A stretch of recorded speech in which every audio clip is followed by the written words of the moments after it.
sa kayang gawin ng 3D printer. Ano-ano ba kayang gawin ng 3D printer? Una, toys. Gumawa ako ng Voltes 5 coming from YouTube. No?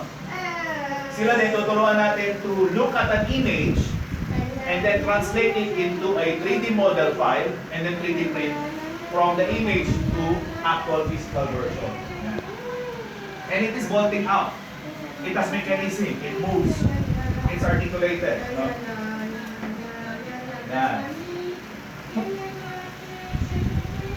So, pwede gumawa ng toy plastic. Minecraft, Roblox, Lego accessories, no, lahat. Even pang babae din, pwede. Yan. Pero, bukod sa toy plastic, 3D printers can create metals. No? So, dati, minomoldi pa yan, tinutunaw, but now, metal objects or items ay tini-3D print na. Okay? Eh, ito pa isa. No? Dito kayo magugulat. Ang construction ngayon po